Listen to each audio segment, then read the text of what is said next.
Welcome to earGROUND, New Voices Amplified, and my name is King BOAZ. I'm with you again and bringing you another diamond from South Africa. He's based in South Africa. It's difficult to identify where exactly where he belongs exactly. He is from Botswana, he is from Zimbabwe. He spent some of his time in London and he is in South Africa. Patch Vision, welcome to the show. Thank you so much. I'm very grateful to be here.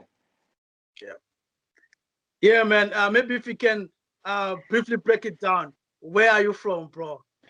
I'm from Botswana. I was born there, but my parents moved to Botswana when I was like 2 months old. So I grew up in Botswana, but like I grew up very much around a Zimbabwean community in Botswana.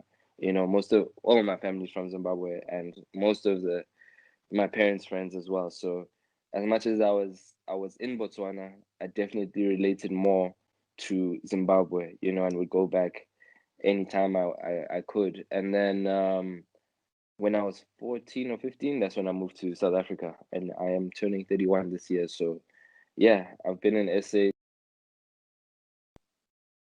All right, nice. Yeah. So you did much of your growing up, your formative stages, I will say this was in Botswana. And at what stage in Botswana did you first interact with art? Or in what form did you say, maybe art may be my thing, this is something that I might pursue one day? Yeah, I think it was my first and second year in high school in Botswana.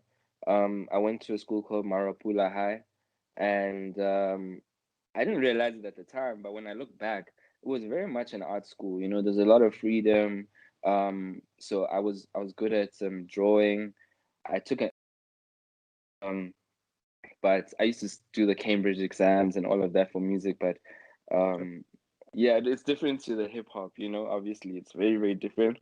But that was the first time where like I really got involved in music. I used to play recorder, keyboard, marimbas, drums, you know. So but yeah, my dad was like, this is not a real subject, this is not a real thing. So when we moved here, like I had to stop doing all of that, and there wasn't any of that available at the school I went to in South Africa. So I think those 2 years really shaped my life in high school in Botswana.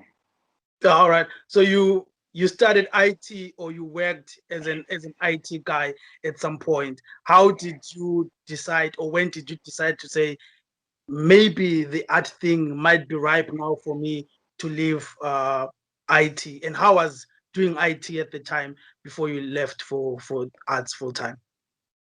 Well, the IT thing was really like I needed to do something with my life, you know. And you know how parents are, you fix one thing, they think you're a genius, you know, at computers. So, you know, I just did a course, like a 1-year course in IT, and I think I worked for like maybe 5 or 6 years in IT. But music was always what I wanted to do. I didn't know what I wanted to do. You know, I had tried my hand at rapping, at DJing, at managing, basically really found out what I wanted to do when I was like 25, 26. But I used to, as soon as I would knock off from work, I would go straight to studio, finish studio at midnight, 6 a.m. I'm up again at work. When I was a DJ, I used to gig at 3 o'clock in the morning, 4 o'clock in the morning. The security guard at my work used to let me in. I used to change in the car, sleep in the car until 7 a.m. So yeah, it was really a hassle of living 2 completely different lives. Right. So when did you meet Casper and start working with Casper? How did this Casper and your vest start? The working together? I think it was like my early 20s, maybe 22. 22, somewhere around there, which is when I was first introduced to him. But started working officially, I would say 2013, 2014. Yeah, just before Kusheshe had dropped. Yeah, that was the first time. All right. Yeah. So you worked with Casper for 5 to 6 years. What would be the highlight of you working with Casper? And also, maybe if you can break it down, what exactly were you doing with Casper? I understand there are many things that you made happen. There were roles that you're supposed to do, and they are to make some of the things that happened in Casper's career at the time. What was your role then? I was a photographer, videographer, but you know, but I had the skills of being a DJ. So when his DJ couldn't make it, like I remember how it started was a DJ never used to work on Christmas Day, so I used to always DJ on Christmas Day, because we used to do gigs then. And then from there it was like just whenever he didn't make it, I would fill in. So I did a few things from yeah, being a videographer, photographer to being a DJ, filling in now and again, not very much for his road manager. And then also like with the music side of things, I was in every studio session because I was obviously recording the sessions. So I think that's where I learned um and how to make hits. I was a photographer, videographer, things like linking Casper with Soko from Zim to do Yeah. Puma Gib. That was through me. We did a Dr. Beleza remix with Burna Boy and MI. As much as I was a photographer, I was trying to do as much as possible because I needed to progress in my career and finally get to a stage where I can manage. Yeah. All right. And then the birth of Family Tree. This is also something that you saw grow, or you saw being first a vision until it became what it was through that process also. Well, Family Tree was Spanish friends. I obviously wasn't a part of that. It was just like a movement they had, and then it became an official thing. I would say 2014, and I think Chad the Don was the first artist signed there. Um, the thing of formalizing it, and trying to build that record label because a lot of other people were doing it at the time. I think Time Life was formed, and they had a record label. Um, I think Questa and them had their record label, so I think it was also just a thing at the time. Record label starting and building a record label. All right. Yeah. And then you also worked with one of the dopest hip hop artists, female hip hop artists in SA, Nadia Nakai. Yeah. And under your man. So I first met Nadia when I was 21, before Family Tree, and then I managed her again from 2016. She had released her single Money Back. That was the first P, and then Not Me that we had did together. But she's also, there was just that connection there from very early and again. So we're fortunate to also like perform in Zim a lot. And for me, I just like working with people from Zim. I don't know what it is. Yeah. You just feel it's not even. It could be a burden for some people, but for me, like I feel like after Nigerians worldwide, it's Zimbabweans in terms of we are everywhere, Yeah. and we're very keen on putting each other on. So yeah, working with Nadia was cool. All right. Yeah. So now you are full time managing, and you've seen what you have done over the years, especially on the hip hop scene. Why the hip hop scene? Mm-hmm. Did you choose hip hop scene because you love hip hop, or was there some default setting that led you in that direction? I think it goes back to that high school in Botswana. Like, hip hop was a really big thing there. is at Assembly, you know, so it was very much a hip hop school. I think that's where it started for me, and like just like my older cousins always like bumping Jay-Z Blueprint or you know DMX or Nas, and I think that's kind of where it began for me, from my older cousins to that high school in Botswana. Yeah, all right, nice. And now you are managing Boity. How Yes, did that's correct. this come about, and how has she managed to break into the industry? Because she's fairly new as an artist. She is a Yeah, brand yeah, on her own with what she's been doing, and now coming into the music scene, she already came in with the bang with the first feature with Nasty C. yeah. So yeah, I had seen she had released her first single, What's That, with Nasty C, and because I had stopped working with Nadia, like there was like a maybe like a year and a half, 2 year stopped working with Nadia when I started working with Boise. So, you know, I think for me it was just a thing that like I really like the female hip hop lane. Um, I just feel like there's so many talented female rappers, and I hate saying female rappers, because they should just be referred to as rappers. Yeah. Um, but there's so many talented women in hip hop, and I just felt the need to be a part of that and help push them and grow that scene, you know. So for me, when I saw Boity starting to rap, you know, I was like, I to help her get to where she wants to go. So that's what made me pursue the job. All right.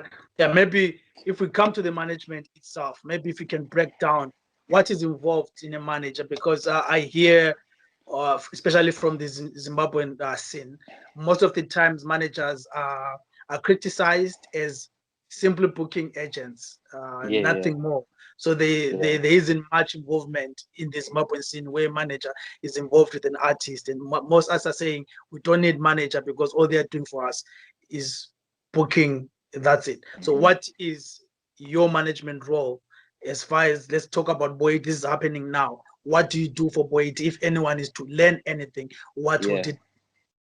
Um, you know what I had said that you know I have a lot of skills, you know. So me and Boite are two-man team. There's no one else, you All know. right. And you know, I when it comes to shows, I don't just sit back and wait for shows. You know, we don't really get that many emails trying to book Boite, you know. And let's say if we get 10 emails, maybe one in like 2 or 3 months will actually make the booking, you know. So you can't afford to just sit back and wait for emails to go out, you know. I'm very hands-on, like I go out to all the venues, I talk to all the promoters, you know. That's one thing. When I was a photographer, I made sure that I maintained my relationships with the promoters, with the younger promoters, everyone that was kind of working in the entertainment scene, because I knew that one day I'm going to need these people, you know. So yeah, I DJ for Boiti, I road manage for Boiti, I do her bookings, um A&R, all beats that you hear Boiti on, I found all of those beats. And also like in Africa, like we don't really have the luxury of saying, I'm a manager, I'm just gonna do management stuff. I'm just gonna do the management stuff. The label will handle the label stuff. As a manager, you'll find yourself doing a lot of label work. Yeah. So and if you don't do it, a label has they have so many artists, they have so many priorities, you know. So you can't just sit back and expect the label to do everything, you know. And unfortunately, a lot of the times, you know, artists don't really know the business side of music. So, you know, as a manager, you really have to be hands on and kind of do everything, you know. So yeah, for me, like literally everything. Yeah, all right, nice. Maybe you bring something here about labels, which is something that especially on the Zimbabwean setting, we do not have Mhm. many labels. These are Yeah, artists who record, I would say, in bedroom studios or in some guy at the corner who has a studio, and then they pay, and then they have their beat, they have their song, they go, and it takes away, I can say, accountability from many people. The artists have their song that they're trying to push, and maybe how is an ideal system, what happens when you are coming up with an instrumental for any artist that to manage, for it to be a complete product? Who are the key players? who are involved in this product? Well, I mean, for us, like, you know, I don't think you need to have the biggest studio. I don't think you need to have, this massive recording room. Like where I'm sitting right now in my lounge, this is where we finished Boiti's project, We set up the microphone here, the speakers here, everything. So I don't think I don't think it's about where you record, but like, the main things you need to really do is make sure the quality of your recording is decent. Um, and also the mixing and mastering of the song. But in terms of a label, there's a lot of labels that, have tried to invest money in artists, but they don't understand that it's a long-term thing. You very rarely see the money coming back immediately. So you'll find a lot of labels kind of lose interest in artists. Um, it's a tricky one. The label thing can work for some people and it really can't work for others. But I feel like in 2021, if you have a mic, if you can mix and master or know someone who can mix and master and get like a decent artwork out, all you really need is a distribution deal, because it's 2021, we're in a very, very much a digital age. People don't sell CDs anymore.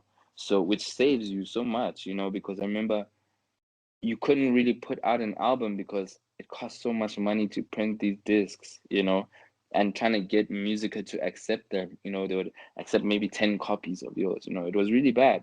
So I think, to be honest, you really just need a distribution deal, a decent team that believes in you, so that you don't really have to spend as much money. You were just working with, I guess, just professionals. So yeah, I don't think you really need too much. And like for me, it's also just a lot of people complain about like, yeah, but my song is not blowing up.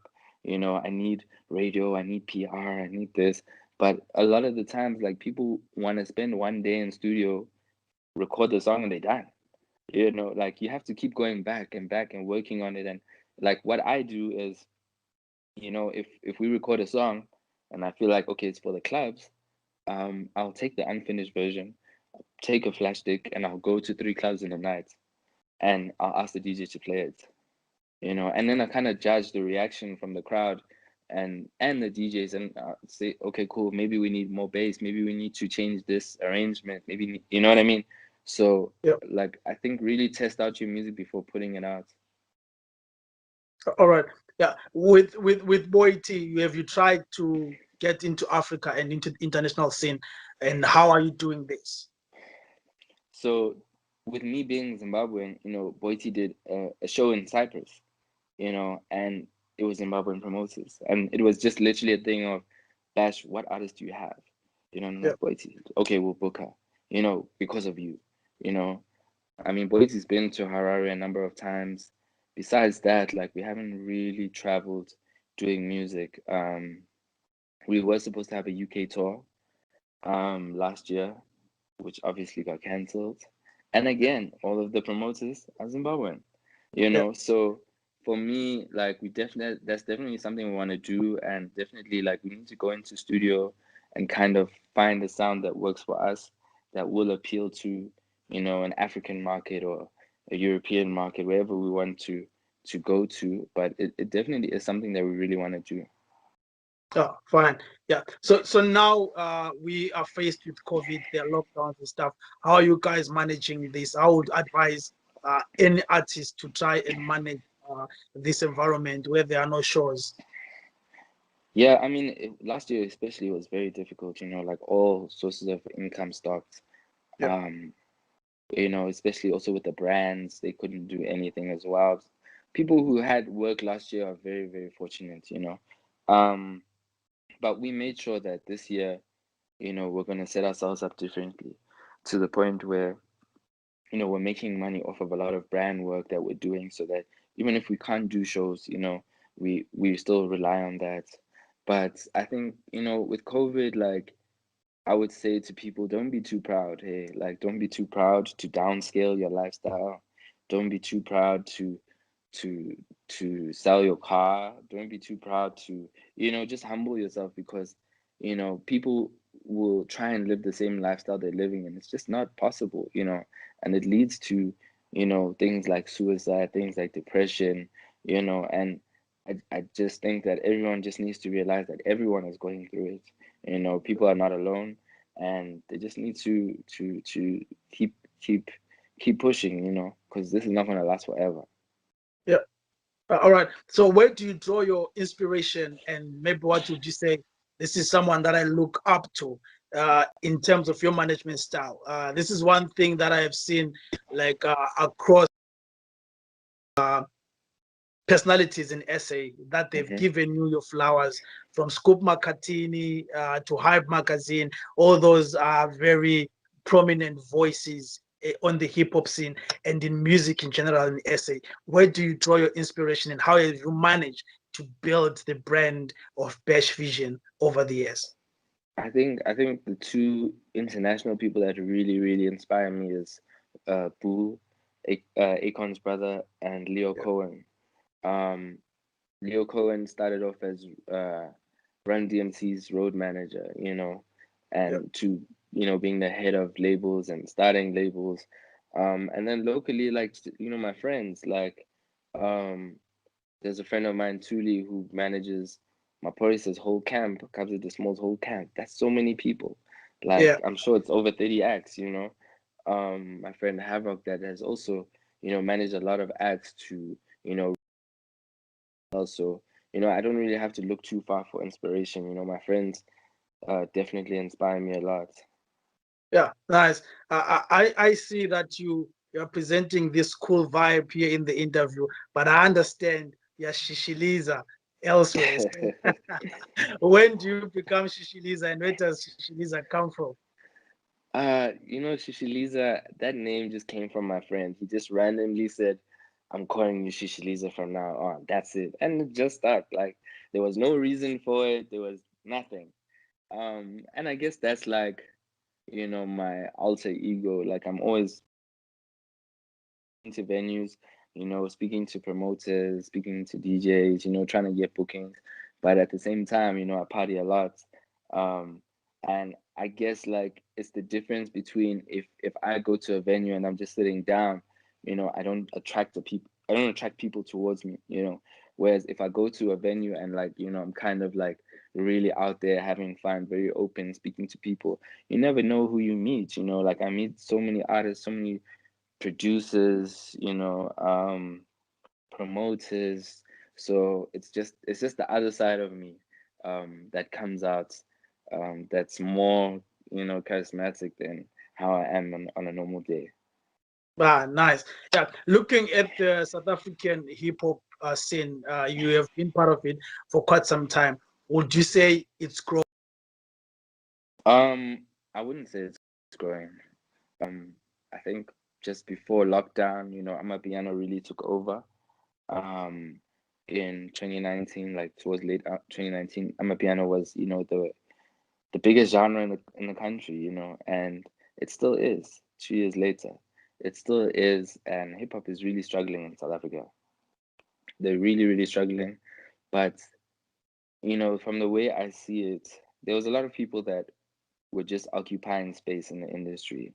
They weren't doing anything amazing. They weren't, you know, turning out hits or making groundbreaking moves. So as much as it's sad that, you know, some people kind of have to give up music, you know, or move to other fields within music, you know, I think it's good because it also, you know, it opens the doors for a lot of younger guys, you know, to get on the lineups at gigs. And because yeah, it was just it became very monotonous. It's the same people every year on lineups at award shows for like 4 years. So I think it's nice to see fresh faces. I'll say that.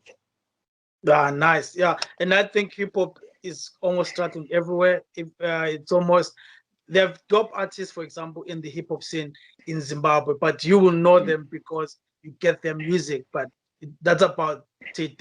Nothing else seems to happen. So I don't know what could be the formula for hip hop to try and be in the forefront almost all over, Yeah, because it seems to be struggling, especially in Africa. It seems to be struggling everywhere.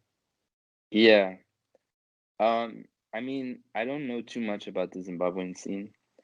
But guys like a lot of people know Takura here. A lot of people know Takura, especially artists. Yeah. So like Takura now, I just got introduced to Holy 10, which I really wanna do. Um, but yeah, like hip hop is struggling everywhere. I think my guy who was really the person who I used to work with and used to speak to a lot in Zim was Calvin, Oh yeah. who passed away. Yeah. So even the song he did with Casper, that was through me. Yeah. Um, so yeah, that was one person that I really believed in, that because his work rate is crazy. He used to produce all of these songs, mix and Yeah. master, so yeah, that was my guy. Yeah. Thank you so much, Pesh, for your time. But before you go, Pesh Vision, where does that come from? Bash Vision comes from Boo's company. Boo's company is called Boo Vision. Ah, So, I really wanted to become like him, and move like him. He is an artist manager, but he is also a public figure, but he's not all the way out there, like yeah. Diddy or whoever, and I would say that's the type of person in the industry that I wanted to be. So yeah, that's where I got the name from. All the best to you and Poity with what you're trying to do. We hope to see more of you guys. Thank you so much. Appreciate it. Thank you. Cheers. This was King Boaz, earGROUND, New Voices Amplified. And that was Pesh, who currently manages Boity and has worked with Caspar Nyovest, Nadia Nakai. And he's a guy who decided to be cool today because he's done so many things and he couldn't put it all, I guess, in one interview. Thank you so much, Pesh. Cheers.